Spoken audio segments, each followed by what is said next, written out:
நாளைக்கு நம்ம எத்தனை மணி நேரம் தூங்குவோம்? 8 மணி நேரம் தூங்குவோம் இல்லையா? 6 மணி நேரம். ஒர்க் ப்ரெஷர் ரொம்ப அதிகமா இருந்துச்சுன்னா 5 மணி நேரம் இல்ல 4 மணி நேரம் தூங்குவோம். இதுவே அதிகபட்சம் பார்த்தோம்னா 10 மணி நேரம் தூங்குவோம் இல்ல 12 மணி நேரம் தூங்குவோம். ஆனா இங்க ஒரு பொண்ணு 9 வருஷம் தூங்கிருக்கா. நம்ப முடியுதா? வாங்க என்ன நடந்துச்சுன்னு தெளிவா சொல்றேன். 1871 வருஷத்துல யூஎஸ்ல இருந்த 15 வயசு எவ்லினா காட்டன்ற ஒரு பொண்ணு சாதாரணமா எப்பவும் போல அவங்க அம்மா அப்பா கூட டின்னர் சாப்பிட்டு நைட்ல தூங்க போறா. ஆனா அடுத்த நாள் அவ முழிக்கவே இல்ல. அவளுக்கு ஹார்ட் பீட் நார்மலா இருக்கு, சுவாசமும் நார்மலா இருக்கு. ஆனா அவளை எழுப்பி பார்க்கும்போது அவ எழும்பவே இல்ல. அவ மேல வாட்டர் ஊத்தி பாக்குறாங்க, எலக்ட்ரிக் ஷாக் கூட கொடுத்தாங்க. ஆனா அவ முழிக்கல. ஒரு நாள் கிடக்குது, 2 நாள் கிடக்குது, அப்புறம் மாசங்களும் கிடக்குது, வருஷங்களும் கிடக்குது. இப்படியே 9 வருஷம் ஓடிடுச்சு. டெய்லி அவளோட அம்மா தான் பாத்துக்கிறாங்க. அவளுக்கு ஹேர் பிரஷ் பண்ணிட்டு அவகிட்ட பேசிட்டுலாம் இருந்திருக்காங்க. 9 வருஷத்துக்கு அப்புறம் எவ்லினா திடீர்னு கண்ணை திறக்கிறா. அவ எழுந்தது சொன்ன ஃபர்ஸ்ட் வார்த்தை என்ன தெரியுமா?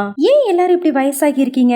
அவளை பொறுத்த வரைக்கும் அவங்க அம்மா போட டின்னர் சாப்பிட்டு அந்த ஒரு நைட் தூங்கி இருக்கா, இப்ப முழிச்சிருக்கா. டாக்டர்ஸ் இத ப்ரொலாங்ட் கேட்டடானிக் ஸ்லீப்னு சொன்னாங்க. ஆனா அந்த 9 வருஷம் அவளோட மைண்ட் எங்க போச்சுன்னு யாருக்குமே தெரியல. நீங்க எவ்வளவு நேரம் தூங்குவீங்க? கமெண்ட்ல சொல்லுங்க.